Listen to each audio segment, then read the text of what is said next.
প্রিয় শিক্ষার্থীরা, আমরা এখন পঞ্চম শ্রেণীর পৃষ্ঠা 25-এর 1 নম্বর অঙ্কটা করব। নিচের দেখো, আমরা একটু প্রশ্নটা পড়ে নিচ্ছি আগে। স্ক্রিনে দেখো প্রশ্নটা দেওয়া আছে।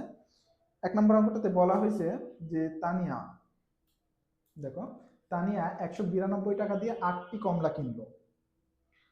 যদি সে 3টি কমলা কিনতো তবে তার কত টাকা প্রয়োজন তা বের করি। আচ্ছা, 8টা কমলার দাম দেওয়া আছে। এখন আমাদের 3টা কমলার দাম বের করা লাগবে। তাহলে আমরা কি জানি যে 8টা কমলার দামের থেকে আগে আমাদের একটা কমলার দাম বের করে নিতে হবে এবং একটা কমলার দামের সাথে 3 গুণ করে দিলেই আমরা 3টা কমলার দাম পেয়ে যাব। তাহলে আমরা কিভাবে করব, একটু প্রশ্নটা দেখো, আমরা বোর্ডে সমাধান করতেছি। তাহলে আমাদের 8টি কমলার দাম দেওয়া আছে। 8টি কমলার দাম আগে তুলে দেব। কমলার দাম, 8টি কমলার দাম কয় টাকা? 8টি কমলার দাম আমাদের দেওয়া আছে 192 টাকা। 192 টাকা। এখন আমাদের দেখো, তানিয়া 192 টাকাতে 8টি কমলা কিনছে। যদি সে 3টি কমলা কিনতো তবে তার কত টাকা লাগতো? তাহলে 8টি কমলার দাম দেওয়া আছে, একটি কমলার দাম আমরা এখান থেকে আগে বের করে নেব। অতএব একটি কমলার দাম, একটি কমলার দাম, একটা কমলার দাম যেহেতু কম হবে, তাহলে আমরা জানি যে বেশি জিনিসের দাম দেওয়া থাকলে সেখান থেকে একটার দাম বের করতে হলে আমাদের কি করতে হবে?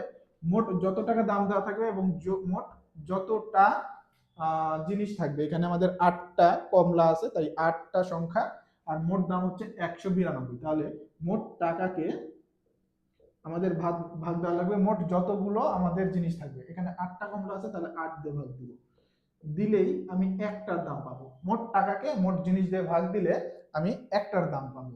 তাহলে আমাদের 192কে যদি 8 দিয়ে ভাগ দিই,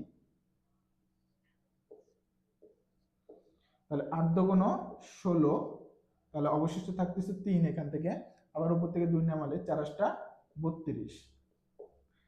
তাহলে এখান থেকে আমাদের ভাগফল আসতেছে 24। তার মানে আমাদের একটা কমলার দাম কয় টাকা হবে? 24 টাকা হবে। তাহলে আমরা এখানে লিখব 24 টাকা।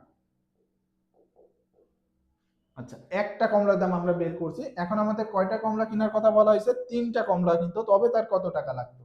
তাহলে 3টা কমলার দাম বের করবো এখন আমরা। অতএব 3টি কমলার দাম হবে, আচ্ছা, যদি একটার দাম আমাদের দেওয়া থাকে এরপরে একটার বেশি যে কোনোটার দাম নির্ণয় করতে বলা হয়, তাহলে আমাদের গুণ করতে হবে। তাহলে একটার দাম হচ্ছে 24 টাকা। এখন আমরা বের করব কয়টার দাম? 3টার দাম। তাহলে 3 গুণ করতে হবে। তাহলে একটার দামের সাথে যতগুলোর দাম বের করতে বলা হবে সেই দামটা আমরা গুণ করব। যেহেতু 3টার দাম, একটার দাম 24 টাকা, একটার দামের থেকে 3টার দাম বেশি হবে, আর বেশি হলে আমাদের গুণ করা লাগবে। তাহলে 24-এর সাথে আমরা 3 গুণ করব।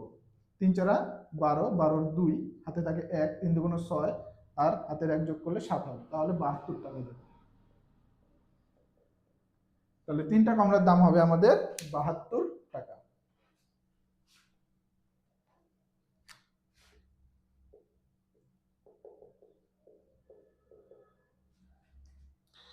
আচ্ছা দেখো, আশা করি তোমরা অঙ্কটা বুঝতে পারছো। তোমরা অঙ্কটা একটু নোট করে রাখবে। পরবর্তীতে যখন তোমরা নিজেরা সমাধান করবে না দেখে, তখন সমস্যা হলে বা আটকে গেলে তোমরা এই নোট করা অঙ্কটা দেখে বুঝে সহজেই আবার করতে পারবে।